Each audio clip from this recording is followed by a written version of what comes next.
ce qui favorise le bien-être des enfants. Les enfants ont des besoins spécifiques à leur âge. En effet, ils ne sont pas des adultes en miniature. On peut contribuer à leur santé mentale en s'informant sur le fonctionnement propre à cette période de la vie et en prêtant attention à leurs réactions. Il sera question, ici, des enfants de 6 à 12 ans. De façon générale, on peut contribuer à une santé mentale satisfaisante chez un enfant en lui permettant de développer une estime de soi, de bénéficier d'un sentiment de sécurité, d'être en relation avec les autres ou encore d'évoluer dans un environnement respectueux des droits des enfants. L'enfant peut aussi développer, au fil du temps, des compétences utiles pour sa santé mentale. Ainsi, il ou elle peut apprendre à identifier, comprendre et faire face à ses émotions. Oser parler de ce que l'on ressent permet d'alerter les adultes et de trouver de l'aide lorsque l'on se sent mal. Les parents peuvent agir, les professionnels de l'éducation aussi. De nombreuses personnes sont susceptibles de contribuer à la santé mentale d'un enfant. Tous les adultes qui participent à son éducation peuvent agir,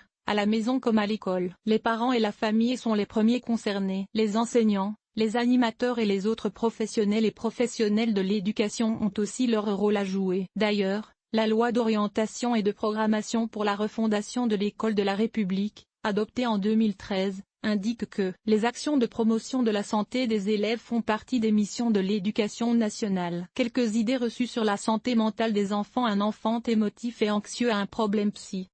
En fait, toute manifestation d'anxiété n'est pas pathologique. Il faut être vigilant quand l'anxiété dépasse les capacités de l'enfant à y faire face. Entourage, équipe enseignante ou éducative, médecins traitants, pédiatres, orthophonistes, peuvent repérer, accompagner et soutenir un enfant en difficulté psychique. La plupart des élèves se sentent bien à l'école.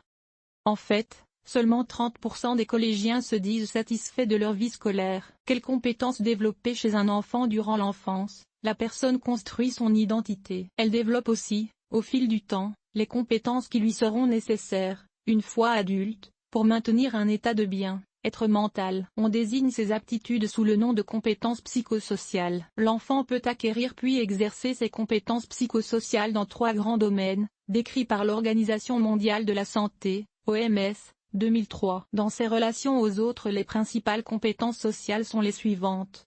Communication, notamment au niveau de l'expression et de l'écoute, résistance à la pression, notamment affirmation de soi, négociation, gestion des conflits, empathie, ou capacité à comprendre les besoins et le point de vue d'autrui, coopération et collaboration en groupe, plaidoyer, notamment persuasion, influence. Dans sa capacité à réfléchir, les principales compétences cognitives sont les suivantes. Prise de décision, résolution de problèmes, pensée critique et auto-évaluation, c'est-à-dire la capacité à mesurer l'influence de ses propres croyances et de celles des autres. Dans la gestion de ses émotions, les principales compétences émotionnelles sont les suivantes. Régulation émotionnelle, notamment de la colère ou de l'anxiété, gestion du stress, à travers la gestion du temps, la pensée positive, la relaxation, confiance en soi et estime de soi. Les signes auxquels prêter attention: l'enfant peut, comme l'adulte, éprouver un mal-être passager. Dans certains cas, cet état peut durer et devenir plus intense. Il peut aussi évoluer vers un trouble psychique. Il est important de rappeler que de nombreux troubles peuvent s'améliorer rapidement s'ils sont repérés suffisamment tôt. Grâce à une prise en charge précoce, on peut de toute façon limiter de manière importante leur retentissement, comme le montre le rapport d'information sur la situation de la psychiatrie des mineurs en France, remis en 2017 par le sénateur Michel Amiel. Lorsqu'un mal-être s'installe chez un enfant, plusieurs aspects de sa vie peuvent être perturbés: les relations aux autres, l'estime de soi, le sommeil, l'alimentation, le niveau de stress, les résultats scolaires, l'implication et la motivation dans les activités quotidiennes. Ce sont autant de domaines auxquels prêter attention pour identifier un problème nécessitant de l'aide. Les signes mentionnés plus bas sont ceux qui peuvent alerter. Ils sont décrits en détail dans le guide de repérage publié en 2013 par le ministère de la Santé.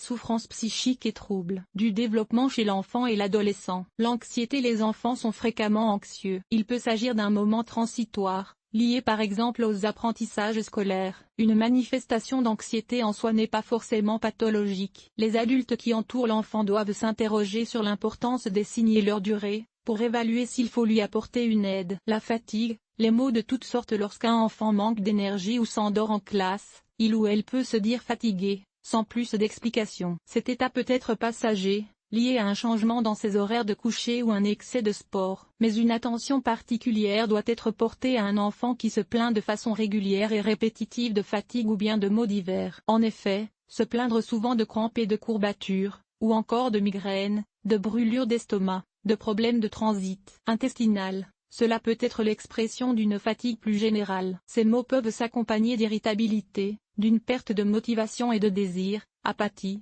ou à l'opposé, de surexcitation avec un repli sur soi. De telles plaintes doivent conduire à se questionner sur un éventuel mal-être. Il est utile d'observer si, par ailleurs, les résultats scolaires de l'enfant sont en baisse. On regardera aussi s'il ou elle présente des manifestations physiques comme un amaigrissement, une pâleur ou des tics, ou encore des troubles du sommeil comme une difficulté à s'endormir, des réveils nocturnes, des insomnies ou des cauchemars. Les absences à l'école primaire, les absences fréquentes d'un enfant sont préoccupantes, d'autant plus si elles sont mal ou non justifiées. Cette conduite fait partie des problèmes silencieux qui causent peu de dérangement aux professionnels de l'éducation. Ceux-ci doivent cependant les alerter autant que des problèmes plus bruyants. La situation motive une analyse plus approfondie du contexte et des éventuels signes associés à l'absentéisme. Les difficultés dans les apprentissages scolaires. L'école permet à tous les enfants d'accéder à un socle commun de connaissances, lire, écrire, compter. Ces acquisitions peuvent mettre un enfant en difficulté pour des raisons bien différentes. En effet, l'enfant en situation d'apprentissage doit à la fois mobiliser ses capacités de raisonnement et sa curiosité, accepter de ne pas savoir, de se tromper et de recommencer. Si les difficultés persistent, l'enfant doit pouvoir bénéficier d'une évaluation de sa situation. Elles peuvent être révélatrices d'un mal-être, s'expliquer par d'éventuels troubles